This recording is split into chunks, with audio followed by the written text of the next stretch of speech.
What's up guys? I'm back with another video and today I'm going to be sharing my testimony with you guys.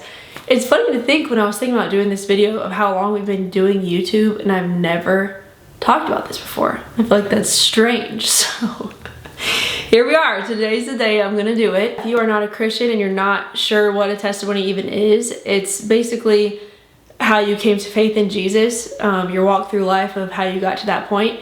And so I was going to be sharing that with you guys today. And it's funny that I feel like throughout my life, Satan has kind of told me like, oh, God can't use your story. It's too vanilla, like it's too boring or plain for God to use you. And that's why I actually have not told this. I think I've told my testimony one time ever, which is crazy. So now I'm going to be doing it on YouTube publicly. So hopefully this will touch somebody and relate to somebody. But yeah, I'll just kind of start at the beginning. So I grew up in a Christian home. There's not a time in my life I remember not being a believer in Jesus. My parents taught me and my sisters from a young age, and we did family Bible studies together.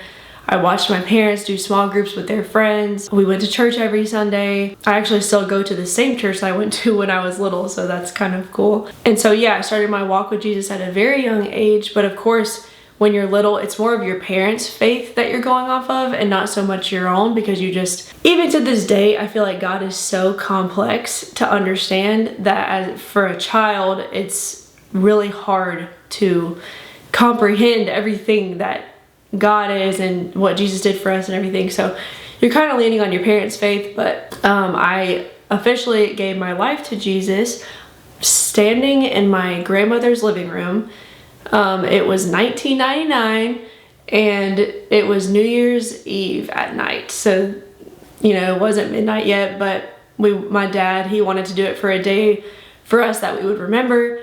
And so we did it on that day, me and my sisters all together. We prayed the salvation prayer and asked Jesus into our hearts. And even though I was little, so I guess then I was 8, I still felt good about it. Like I felt like I understood what I was doing. I understood the commitment to follow Jesus, and I pretty much lived my life that way. Kept going to church. And then I would say that my first personal experience with Jesus, when I felt like my faith became my own, was around 7th grade. I went on a church retreat to the beach with my church, and we were at the service and they were playing music and stuff, and all of a sudden it starts pouring down rain and the roof starts to leak in the room that we're in. And so the worship leaders are like, wow, you know, the enemy really sees something good happening here and he's wanting to stop it, so we're not going to stop. Like, let's just keep going. Even though some people were getting wet, the floor is getting all wet. Then the power goes out. And so, you know, they're playing music, so we need electricity, we need the lights. Pitch darkness, everything goes quiet. And they said it again. They're like, wow, you know, something good must really be happening here, because the enemy's trying like so hard to make this not happen. But we're gonna keep going. So then it just became acoustic music, total darkness. It was so cool. Like, I have chills just talking about it. It was so cool. Like, when you experience the presence of God, especially for the first time, it's very overwhelming. I was crying, like everyone was crying, and it was just really powerful. And that's when I knew, wow, all these things my parents have been teaching me from the beginning, it's all true. You know, like, God is real and I can feel his presence in this room. And so I actually got baptized that night. So since the power went out, they were doing the acoustic music. We ended up going outside since there was no need to be inside anyways. We went down to the ocean and they started doing baptisms, and the guy on the beach was still strumming the acoustic guitar and singing. And we went in the ocean and got baptized, and it was just really, really cool. A really cool moment. So that's when I felt like my faith became my own. And then the next year I changed schools, and so I got a whole new set of friends and a whole new set of people to be around. And I started going to a different church because it was the church that all my friends went to from the school, and they did the salvation prayer at that church. And I went up there because I'm like, I just want to know that God knows, like, I'm choosing him. You know, I did it when I was little, but now I'm older. Like, I just want to make sure that he knows that I want to be saved. And so I prayed the prayer again. That was like, I think that was 8th grade. And from then on, I felt really solid in my walk with God.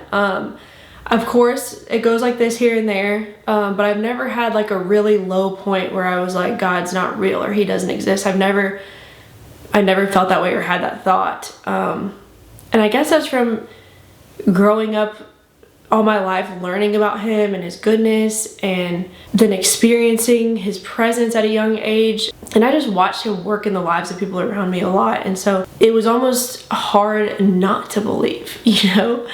And it makes me think of that song, Too Good to Not Believe. Like, why wouldn't you want to believe in it? It's like so good. I do feel that when I went to college, a little bit in high school, I kind of not fell away, but definitely wasn't living up to my potential of what I could be doing for God and like making him proud of me and happy with me. Like, I look back on things, I'm like, oh my gosh, I can't believe I did that. Or like, why did I do that? Just dumb decisions that obviously now I would not make those same choices. But I never like fell into the peer pressure of drinking or sex before marriage or anything like that. I think a lot of people think the idea of believing in God is a set of rules and like, oh, I don't want to be tied down. I don't want to be bound, because if you're a Christian, you got to follow these rules and you got to do what God says, and I want to do what I want to do. But I never viewed it that way. I viewed it as the truth, which is that God is not keeping good things from you. He's protecting you from bad things and preparing you for better things. Like, just take sex before marriage as an example. He's not trying to keep a good thing from you by saying don't have sex before marriage. He's trying to prepare you for a great thing. Sex within marriage, the way he intended it to be, is so much better than the way it's not intended to be. I've had many friends that ended up falling into that while dating. And when their boyfriends broke up, it was devastating. It was like, how are they going to go on, you know, because they gave a piece of themselves to that guy that they're never going to get back. And so I feel like I watched that a lot, and I was learning from the people around me of like, I never want to feel that way. I never want to give that away to the wrong person when it's not. Even if you think in the time it's who you're meant to be with, it could very well not be who you're meant to be with. And then you just gave it away, and once it's gone, it's gone. You can't take it back. And so I never wanted that to be me. And I always view that as God was just saving something great for me, not keeping anything good for me. And so I want to encourage you guys in that, of like, being a follower of Jesus. Yes, it comes with some guidelines, but they're not restrictions, and it's not to put a damper on your life or keep the fun away from you. It's to make things more fun and more enjoyable, and you can be filled with joy doing certain things like within a marriage than you are without being in a marriage. So then moving on in my story, I met Nathaniel. You guys know we got married. I had Oakland, I had super bad tailbone issues, and I went somewhere to ask for prayers for healing for my tailbone. I could not sit like how I am right now. I would have to lean on my side. I couldn't put any pressure on my tailbone. I had to carry a pillow around with me everywhere. And I went and asked these people to pray over me, and they did, and I was healed in that moment. So I also got to experience something huge like that, like this big moment of healing for me that was just, it was so sweet, because it's just like I got to see how much God cares about me, even though I felt like compared to what other people are going through in the world, my prayer is dumb. That's how I felt. But God cares about me. He cares about what I'm going through, and he healed me in that moment. When they prayed for me, I got in the car and I could sit up without my pillow. And so it was just like a true miracle. And when I see things like that, I watch my parents go through things, I watch my sisters go through things, just these miracles and these healings and this protection that God had over us. It's just like undeniable to me that he was real in Israel. And so I always felt confident in my faith and my walk with Jesus. But of course, it's a faith journey. You know, it's called a faith journey for a reason. I'm here today, but you know, 10 years from now, I might have more to say than what I've already said. And it's just a fun thing to keep learning and keep growing. And it's really a sanctification of your life. Like how I said in college and high school, there was things I was okay with. There was things I did that looking back now, I'm like, oh, I would never do that now, or I would never think that, or, you know, whatever. I would never do those things now. And I feel like Nathaniel brought a lot of that out of me, of like really making me into the best version of myself and just refining my faith and strengthening it. And so over time, it's just grown and gotten deeper and better. And I feel like now I'm probably in the best place I've ever been with my walk with God. I have really gotten into reading the Bible. That's something that I would do here and there, but I was never like routine about it, and I wouldn't do it every single day. And I also wouldn't really understand what I was reading. So pretty much in the past 2 years, I would say I've really gotten into reading my Bible. And I'll tell you why. It's because of the app called Enduring Word Bible Commentary. I've talked about it before. I just love that app. It gives you notes on things that you're reading and gives you background on things you're reading, and just really makes it so much more understandable to me of what I'm reading, which makes it so interesting. Like, it's so fun. It's just, when you understand that you're reading the words of God, it's like, how stinking cool. You know, like, we are given a book that we are freely allowed to read in this country. Some people can't even read it, and we have it in our hands, and it just sits on our nightstand sometimes unopened.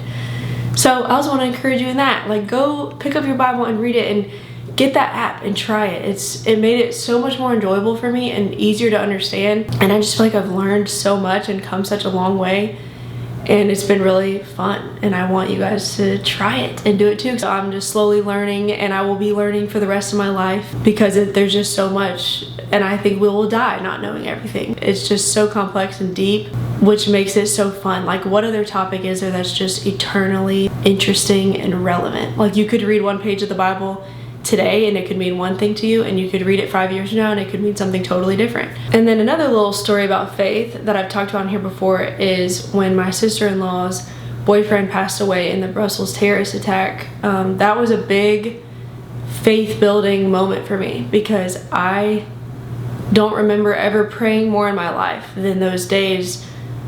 There were days that he was missing and wasn't accounted for, and nobody knew where he was, and so we didn't know if he had made it or not. And I prayed and prayed and prayed that he would be alive.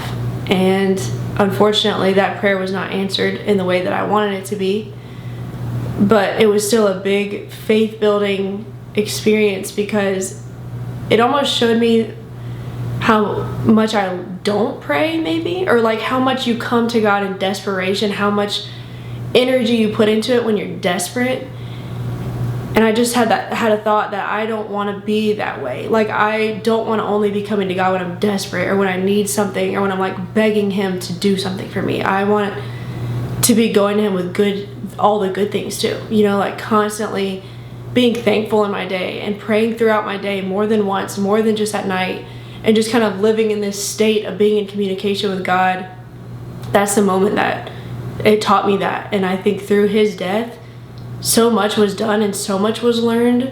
I think it refined a lot of our faith to people that knew him. And my sister-in-law got to get on TV talking about Jesus and how much her boyfriend loved God, and we just knew he was with God. And so that brought some peace. But it just goes to show that just because you believe in God doesn't mean you're going to have a perfect life. It doesn't mean that every prayer you pray is going to be answered in the way that you want it to. But what I can tell you is that God has a plan, and that he loves you. And no matter what the answer is to your prayers, he loves you so much and cares about you so much that he is just like, he is chasing after you, and he is right there. Like, whenever you are ready to turn and look at him, he is there for you. So that's pretty much it. That's my story in a nutshell. Like I said, the enemy has told me many of times that God cannot use that or use me through my story, because it's just kind of, I don't know, what I view to be vanilla, but maybe someone out there, it will relate to you. I'm super thankful that I haven't had these really big ups and downs in my faith. I'm thankful that I've been really steady in my walk and growing closer to God. So if anyone else out there is like me, don't let the enemy tell you that God cannot use you, because he can always use you. It's your story for a reason. And I just want to leave you guys with the fact that God loves you, and he is chasing after you constantly and waiting for you and wanting you to choose him. He is so loving and kind that in a world filled with evil, he gives you a choice. He doesn't make you follow him. He doesn't make you bow down and say that he's the Lord of Lords, but he is. And I want to encourage you guys to choose that, because he's so good. And like I said before, this song is just, it's too good to not believe. He is so good, and he can move in your life, and he can change your circumstances, and he can just do amazing things and miracles. I mean, I told you I couldn't sit down because of my tailbone, and now I can, and I never had a problem again. That was because of him. He healed me. And I pray that this touches somebody or multiple people. Thank you guys for watching. Please subscribe, and hopefully Nathaniel will be sharing his testimony soon. And yeah, we love you guys.